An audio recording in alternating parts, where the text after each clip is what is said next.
अपनी कुमार अवस्था में ही कर्ण की रुचि अपने पिता अधिरथ के समान रथ चलाने की बजाय युद्ध कला में अधिक थी।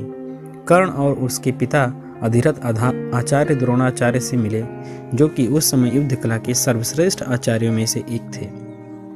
द्रोणाचार्य उस समय गुरु राजकुमारों को शिक्षा दिया करते थे। उन्होंने कर्ण को शिक्षा देने से मना कर दिया।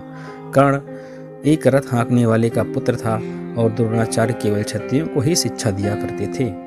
द्रोणाचार्य की असहमति के उपरांत कर्ण ने परशुराम से संपर्क किया, जो केवल ब्राह्मणों को ही शिक्षा दिया करते थे। कर्ण ने स्वयं को ब्राह्मण बताकर परशुराम से शिक्षा का आग्रह किया। परशुराम ने कर्ण का आग्रह स्वीकार कर लिया और कर्ण को अपने समान ही युद्ध कला और धनुर्विद्या में निष्णात किया। कर्ण को उसके गुरु परशुराम और पृथ्वी माता से शाप मिला था।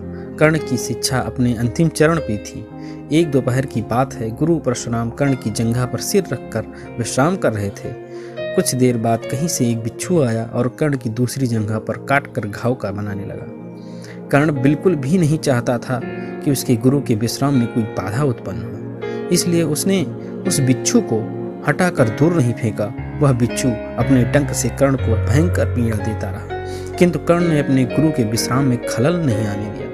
कुछ देर बाद जब गुरु परशुराम की निद्रा टूटी और उन्होंने देखा कि कर्ण की जांघ से बहुत रक्त बह रहा है, उन्होंने कहा कि केवल किसी क्षत्रिय में ही इतनी सहनशीलता हो सकती है कि वह बिच्छू का डंक सह ले, ना कि किसी ब्राह्मण में। और परशुराम ने उसे मिथ्या भाषण के कारण शाप दिया कि जब भी कर्ण को उनकी दी हुई शिक्षा की सबसे ज्यादा आवश्यकता होगी, उस दिन उसके काम नहीं आएगी।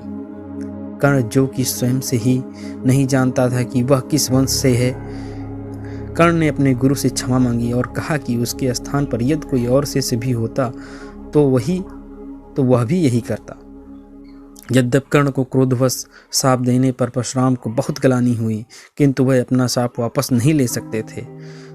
तब उन्होंने कर्ण को अपना विजय नामक धनुष प्रदान किया और उसे ये आशीर्वाद भी दिया कि उसे वह वस्तु मिलेगी जिसे वह सर्वाधिक चाहता है।